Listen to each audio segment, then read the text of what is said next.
okay? So you can also talk to each other.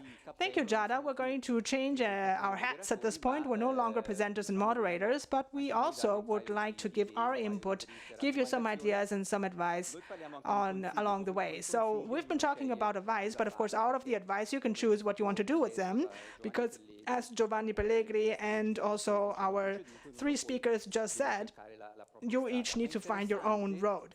But the interesting thing is to share with us what maybe others have already experienced in the past, and those who come before you always make things easier, naturally, but you still need to find your own way to go to make your video really attractive. So what I really like now, what the last speakers just said, is that concept of also really showing your passion and your emotion in the videos.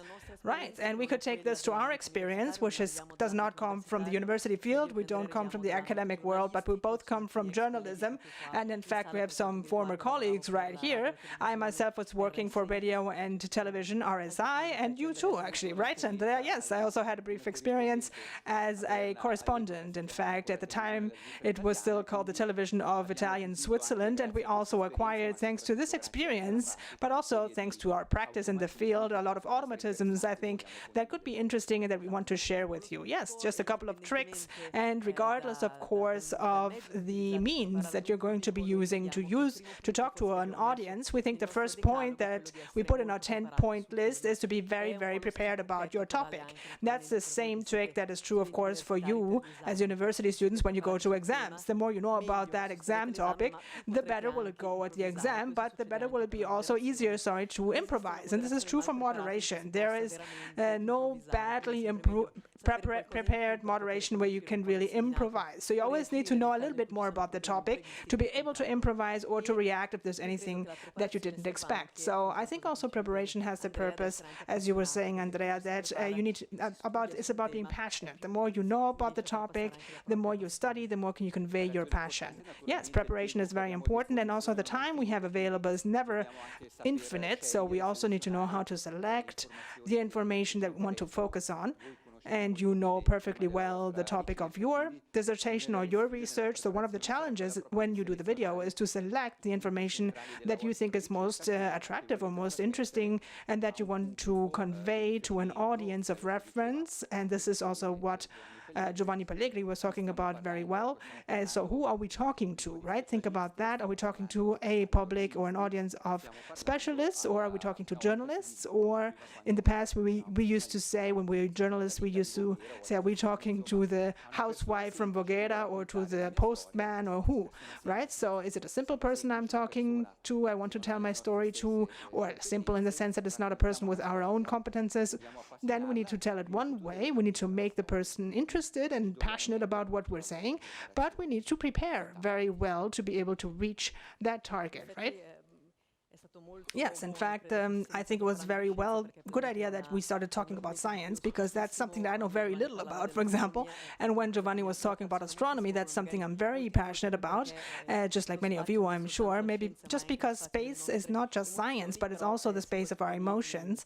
But if someone explains a concept in a very difficult and complex way, then I probably wouldn't understand it, and I wouldn't even be interested in researching it further, maybe online. So talking in a simple and clear way, and this takes us back to preparation, because the more prepared you are, the easier will it be for you to convey a concept, right? So this happens to me. The more I prepare, and the more will I be able to answer a question also in a different way if someone says, oh, I didn't understand that.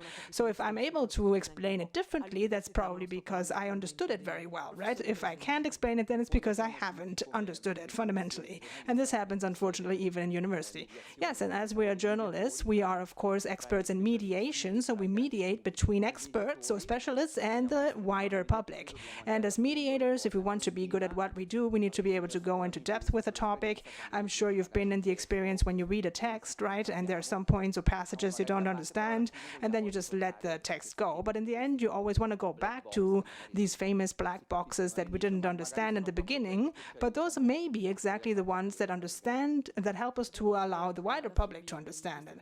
Yes, and in the end, we're going to give you a paper where we wrote wrote our small tricks of the business down, and we're just summing them up quickly for you here, but you can read more about it after. So we go from one thing to the other, because one thing we think could be interesting or useful is if you are afraid of speaking in public or in front of a video camera, then what can you do to keep your anxiety under control? I think you have a trick, right, Andrea, that you want to reveal, or something that you've heard? Yes, I mean, this may be part of the research about the brain, but I don't have a lot of tricks myself. The one thing that I do is this morning I went running, for example. I always go running because that helps me to, let's say, get more oxygen to my brain, and then I go to the debate or to this presentation, for example, and I feel more calm and I'm not so afraid. And I've always asked, because Giada is also the responsible person for the Locarno Film Festival, and she presents every day or every evening on the big square in front of a lot of people. And I always ask myself, how do you really manage all of that pressure in front of a big audience? I mean, we also have a pretty big audience here, but we're in a more intimate environment, about 30 people right now. But if you have 8,000 people in front of you, how do you manage your tension? Well, I'm not an actress, but I know that actors, for example, have a lot of techniques, very advanced techniques to calm their nerves, and that would be also interesting. For example, if you're interested in public speaking, it would be really good to talk to an actor. I don't have many tricks to reveal myself, but what I try to do is try not to think about it. I just get on stage and I know I have a message I need to convey. Maybe I have a guest to introduce or an interview to conduct, and lights help a lot. For example, I see you here very well, but in Locarno I have a lot of spotlights on myself and others on the audience, so I don't really see the audience that much. I mean, I feel that there are 8,000 people there, but I don't really see each one of them. And in my case, it's useful not to see the faces. So when I personally, but other people, when they speak in public, for instance, university teachers, they like to see people's faces because they look at one person, for example, and keep coming back to that person. That's another trick, for example, to calm your nerves. So you have to find out what works for you. Some people say that finding points of reference in the room is very useful. In my case, it doesn't work. I prefer to just lose my vision over the whole audience and not look at one person. Right, thank you, Giada. It's very interesting what you're sharing, and I'm sure that we all have our own rituals, right? Our own 4 stages we go through when we try to keep calm. But also, I think pressure is part of human beings. So it's normal to get a little bit excited and to be nervous when you have this kind of a situation to face, and you need to just accept that and try to live with this pressure, right? And never let yourself be dominated by fear, by the pressure that may then become anxiety. So here I just want to say, from my personal point of view, doing sports, going out into the fresh air and taking a walk to, get oxygen to your brain helps a lot. You were talking about lights, and that brings us to a very important point when you're going to record your video, which is the setting. Yes, we're very used to seeing greatly done videos, especially on social media, Instagram, but others that are not so well done. And I think the difference is quite clear, because it's easy, at least when you're working in communication. And there's some very basic elements you need to pay attention to when you're doing a video. I'm sure you've already done these things privately also for your social media profile, so you know how to do a nice video. But a lot of people see videos and say, oh, this is really bad. One thing is the lighting, and that's also true for a stage like this. For instance, the lights that the technicians reminded us today, which is in between these 2 screens. So I shouldn't stand 3 feet back here, because then you wouldn't see me anymore, and the video camera or the camera would have a hard time finding me and following me. So you have to stay in the light. Some people do this naturally, they go towards the light, and other people need to be reminded of that, right? So for instance, they reminded me today. And at home I was trying to record this video, and in the end I noticed it was too dark, so I shot it again the next day, because once again, simply the best light is present when it's day, because natural light is always more efficient than artificial light. So if you're doing a video, it's a good idea to sometimes do it in the garden instead of doing it at home, right? And when you're inside and you have a light on in the evening, for example, it doesn't look so good as if when you're out in natural sunlight. So if you do it in the sunlight, it's always a nicer result. And audio is the same thing. Often you see videos which are very nicely shot, but the audio is really bad. So for instance, luckily now even a smartphone is very helpful, because it has really great audio registration. But it's better to always check that the audio is good, because otherwise you totally lose the audience's attention.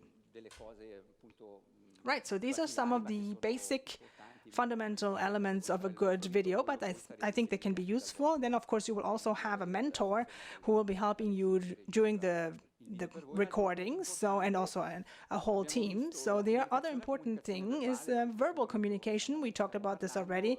We're talking to you right now. That's a verbal communication, but very, very important. And there are a lot of research has been written about this that says that verbal communication is only 10% of the message, while 40% of the message is actually the voice, tone of voice. It's very important as well. So when you're doing your video, try to have a clear, understandable tone of voice and not speak too fast, because of course when you're under pressure, you tend to speak very quickly because you just want to get it over with. So just remember that verbal communication is 10%, 40% is voice, and 50%, the remaining 50%, is non-verbal communication. That's gestures, how people perceive you, whether they think you are nice or not so nice, funny or not so funny.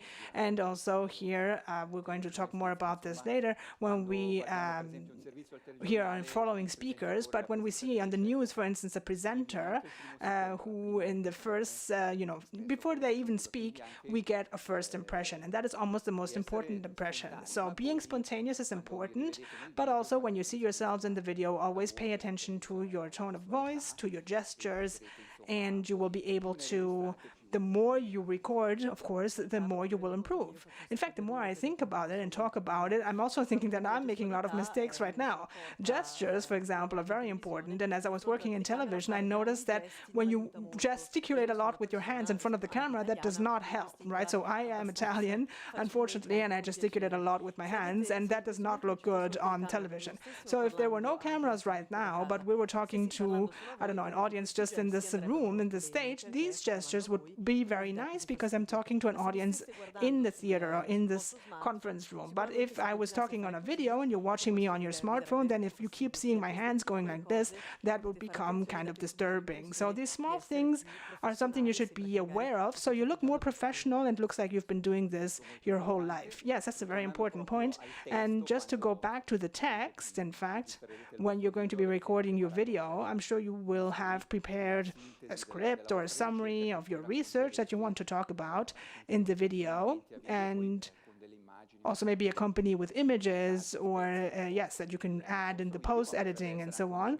Or it could be, yes, just 2 minutes of a frontal video where you talk about your research. And you can choose the technique you want. I mean, this is totally subjective, and you can get, of course, a lot of ideas, and we can give you some advice, but one person may prefer to just prepare or learn these 2 minutes by heart, but then of course you need to be pretty good, because being able to show your emotions when you're just saying something by heart is very difficult.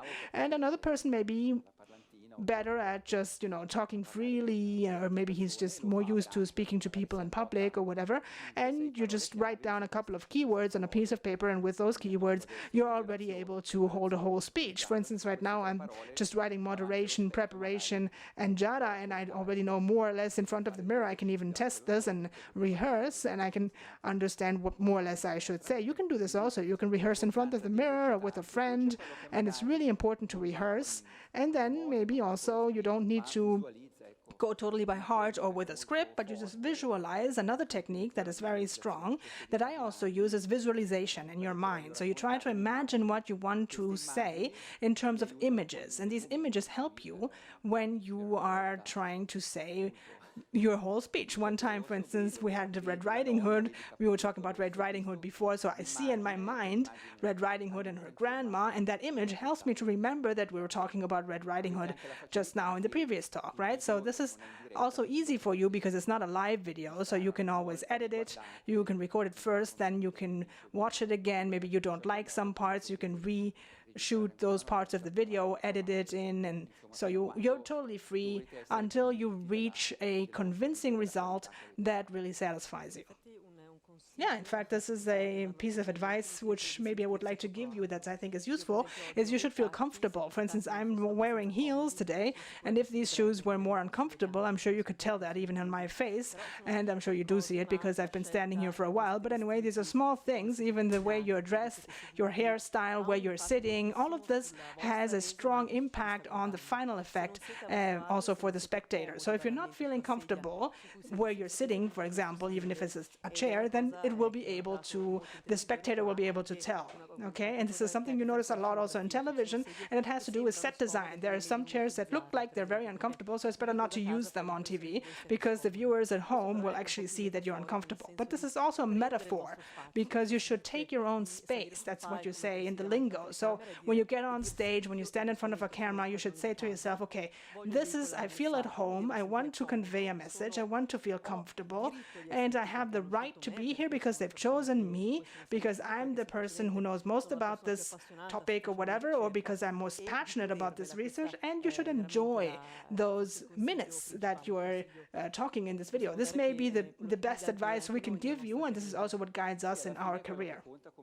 Yeah, in the end, this is what counts. In fact, as Giada is saying perfectly well, I mean, I can feel that you are comfortable. At least I'm not feeling or seeing anything that makes me think that you are not comfortable. And yes, also you should just try to be comfortable and let us perceive that you are really experts in your field, which you are, and that you're passionate about the research topic that you've chosen. So this is something you do when you believe in what you're doing, and you all do that. So also the importance of being comfortable. So, okay, I'm going to be sitting down as I shoot this video, or I want to stand up. You should choose the situation that is most suitable for you and that makes you feel best. So maybe when you're recording the video, I'm sure that you have now listened to all this advice and these suggestions, and I'm sure that you will start thinking about what is the best solution for you, what is the best system that you can use for your personal video. And I'm also sure you will try, you will rehearse, because we all shoot videos with our